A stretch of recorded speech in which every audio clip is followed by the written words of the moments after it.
Hey guys, how are you today? I'm doing good. Much better than I was a few days ago, even a few months ago. Doing much better. Oops, I just dropped an M&M. I gotta get it later. So, how are you guys doing? I am okay. So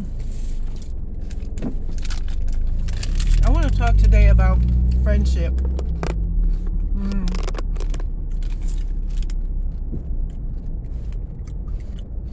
I just turned 46, and I can literally count on one hand how many friends I have. And really and truly, I mean, honest to goodness, good friends, I probably have zero. Is that because I'm not a good friend? No. I think I'm the best friend that anyone could ever actually have. But I find that, I don't know. I should have took 400. Let me see. Yeah, 400 is clear, but whatever. I don't know. I find that my friends are like, or people who I thought were my friends, I don't know. To me, a true friend is somebody that you can confide anything into. You can confide anything to. You can tell them anything about you. You can like go as deep as can be, like into your, personal life, into, basically as deep as a diary, basically. Do I have any friends that I could talk to that way? I had one. I haven't talked to him. Go ahead. Oh, I had one. I haven't talked to him in almost a year, probably. But we were super close. I guess he just went on with his life, and it seems like after I got married, that's when our friendship sort of dissolved a little bit.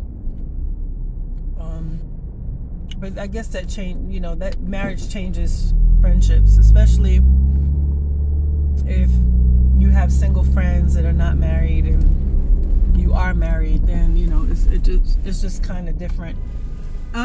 Screw you, asshole! I'm not fucking breaking the damn red light for your ass.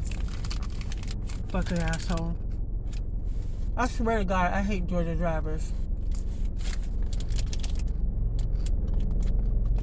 Oh my gosh.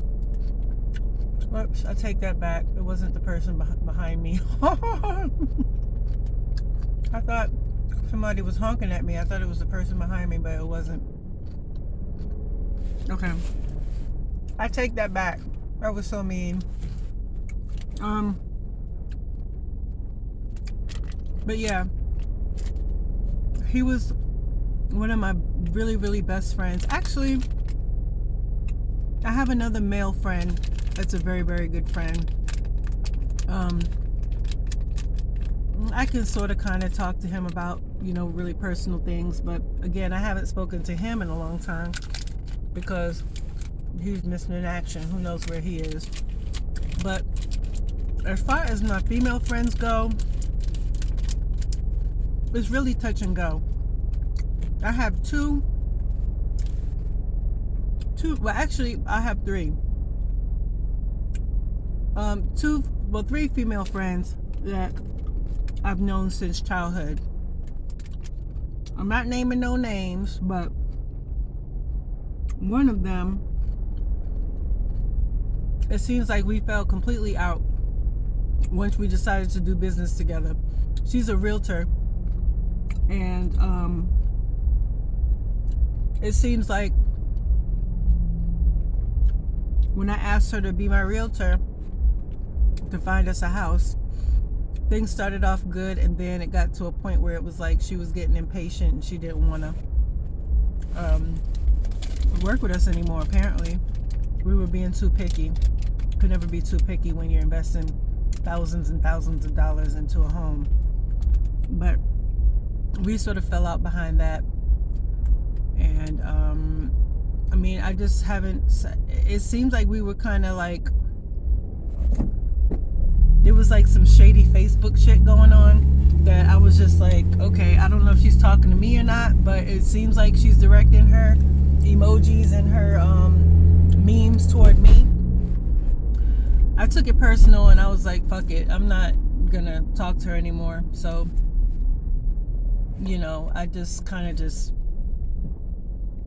found another realtor, and since I, you know, stopped working with her, you know, we haven't spoken since.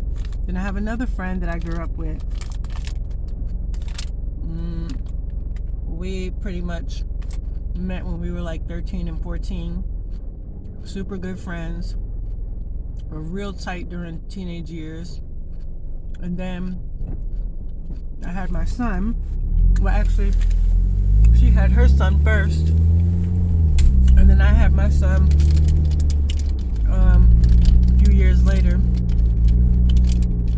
And I was also living with my son's father. And that kind of changed the dynamic of our relationship a little bit too, because I felt like we were, well, I wasn't trying to make her feel any sort of way, but I was breastfeeding my son, and I happened to mention something about breastfeeding and how it's healthy, and, you know, it's healthier for children than bottle feeding and whatnot. And I think she took offense to it, and she was just like, well, my child is healthy and happy and spiritually and emotionally and all this stuff, and you don't have to breastfeed to have a healthy child and all. And I was just like, well, that's not what I was saying. I'm not saying that your child's not healthy. I'm just saying that, I mean, it's a fact that breastfeeding your child is healthier than bottle feeding. You know, your children have a better IQ and all of that. But it seemed like she just took offense to it, and I was just like, okay, forget it. And then so we had fallen out actually for a few months, probably a couple of years after that misunderstanding. We got back together and sort of mended our relationship, and then we fell out again over something else that I can't even remember. Got back together again, and now we fell out again because of religious stuff. I don't believe in God. She does. I don't believe a God exists. I don't believe a God exists. She does. She sent me videos to watch that questioned whether, like, where humans came from, and basically said that humans are supernatural and that the universe is proof of God. And actually this was our second go around, because the first time we got into an argument, it was like last year, and I told her, you know, I don't believe in God, and, you know, until there is proof that God exists, the default position is not to believe. And she was like, well, there is proof. And so there's proof, which is the universe and people, but like, which came first, the man or the woman, or something like that. And the universe was proof. And if I didn't believe in God, I need to prove that God does not exist.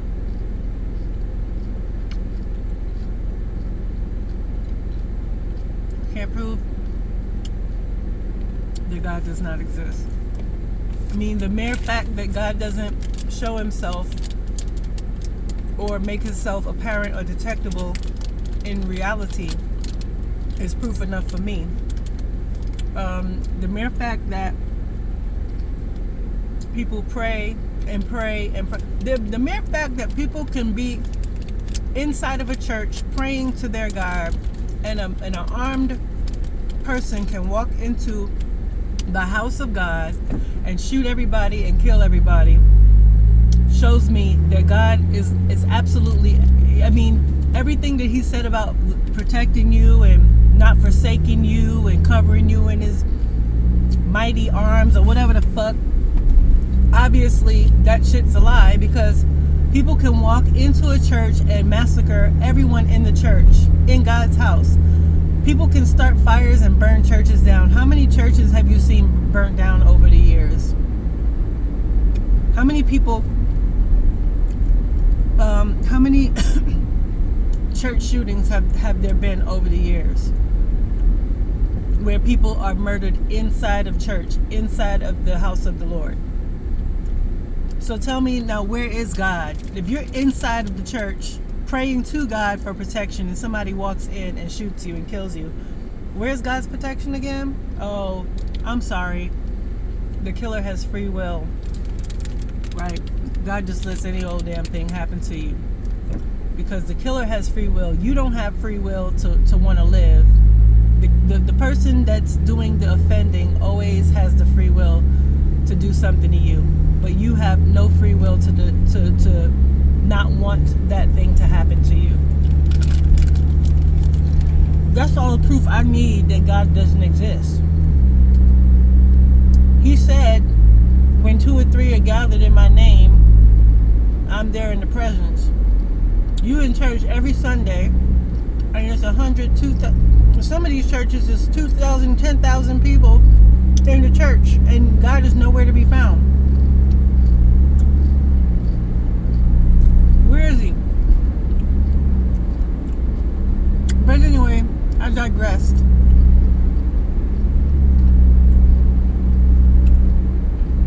So I said I don't believe a God exists. She says she does. She sent me videos. I sent her videos. She's like, well, wasting time having this conversation because it's not going to change my mind. And I'm like, okay, well, I'm not really trying to change your mind. I'm just trying to sort of open it up. You know, I'm trying to sort of not change your mind, or change her mind rather, but just to expose her to a different frame of thought, you know, a different perspective. If at the end she still wants to believe in God and whatnot, hey, more power to you. No problem. No problem. It's not hurting anybody.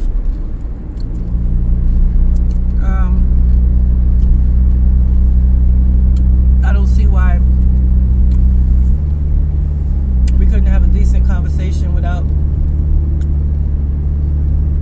becoming defensive and whatnot. So I just said, whatever. I ain't dealing with that no more. But not only that, I had another friend that I grew up with that, you know, I was always looking out for, whether it was giving her a ride, giving her, you know, loaning her money, you know, paying for stuff for her, you know, always looked out for her, and never got anything back in return. Not saying that I needed anything back, but a couple of times I'll ask for like $5 or something, just because not because I didn't have it, but I just didn't have access to it or something. I mean, I don't ask anybody for anything, but a couple of times I asked for probably $5 here or whatever, and she's like, well, what you need it for? And I'm like, okay, I get it now. So I stopped really asking for anything, but I wouldn't tell her anything personal about me. I think that a line has been drawn.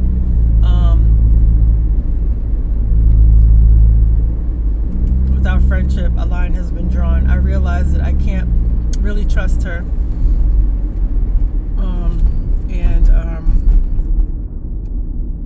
I just don't feel that she has my best interest at heart. And that's the way that I sort of feel about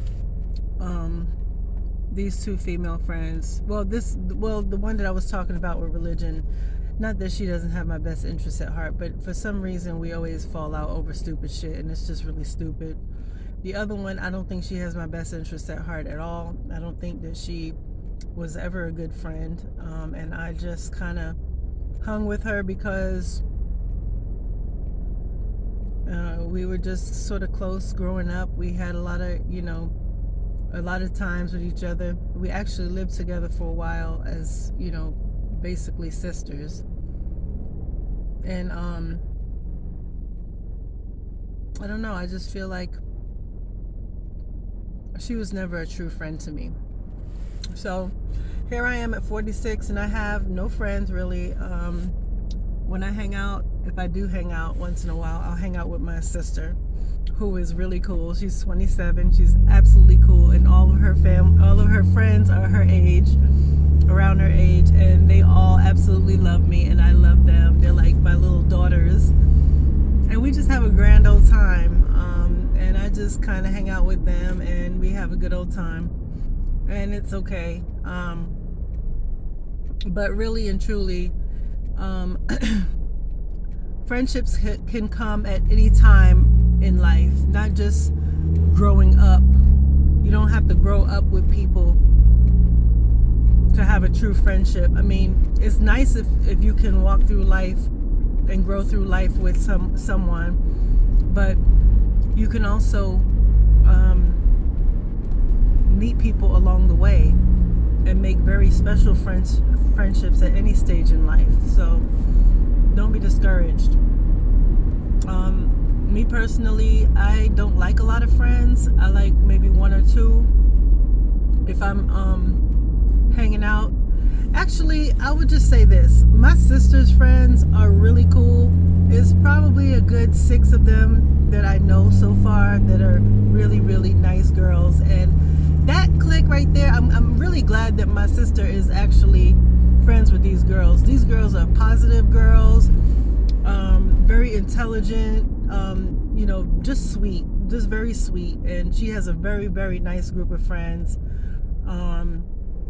And I'm really happy for her. I like her friends. Like, if I had a bunch of friends like that, I would have a lot of friends. But generally, I'm just kind of like a one-on-one sort of person. I don't really like a whole lot of people around me like that. But if the friends are good, it's fine.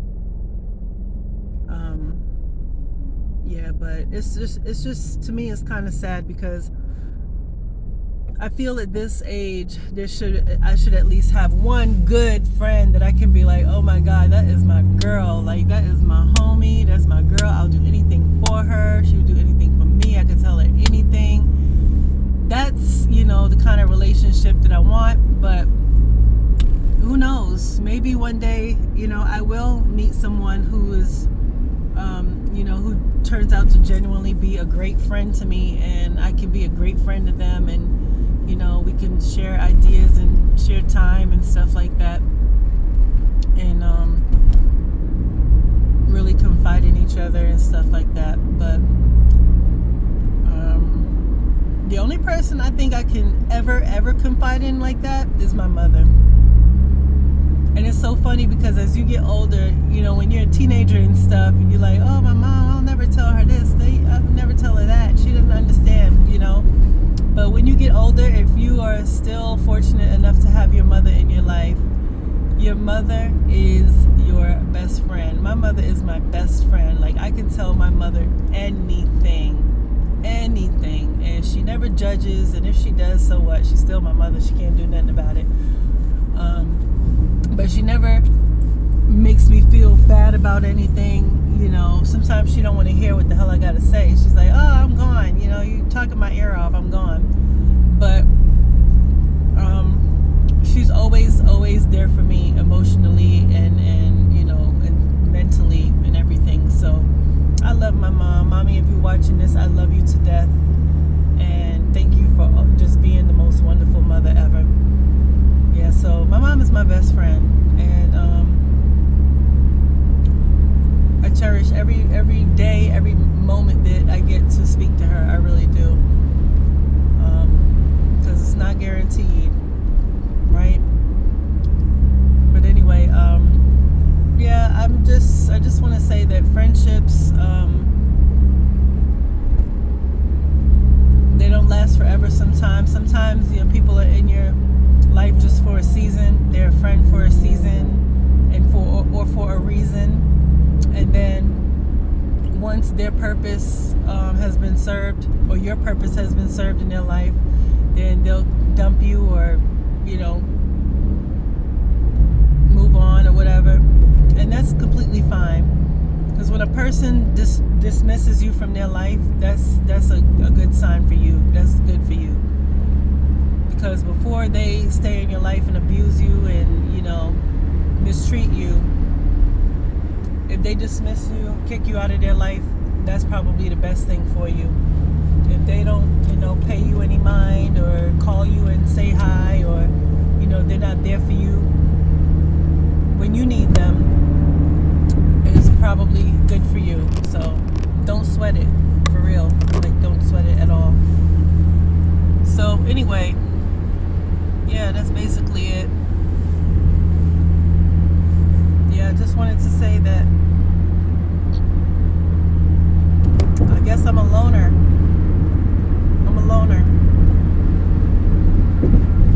Yeah. True friends are hard to come by, guys. Very hard to come by. Real friends, true friends are very hard to come by. And any friend that really knows you would know your heart and know your intentions whenever you're talking to them. It's not a competition, and it's not you're not saying anything to try to to pretend that you're smarter than the other person, or you're more spiritual than the next person, or like you got it together. But when somebody really honestly doesn't know your intentions when you speak to them, then they don't really know you. They don't really know you. But when they take things and kind of make it seem like you're talking down to them, or you're trying to outshine them or whatever, they don't really know you. So anyway, I'm almost home, guys. I hope y'all had a wonderful day. You see my cockroach earrings? I don't really celebrate Halloween, but I do like wearing weird stuff like this. So these are my cockroach earrings. And I will be rocking these for probably the next week or so. Then I got my Frankensteins that I just made. So I'm gonna rock those Frankenstein earrings for a while. And just have some fun. Alright, so I will talk to y'all later. Y'all have a great day. I'm almost home, and I'm just going to go in and relax and enjoy my evening with my family, and I will get at y'all later.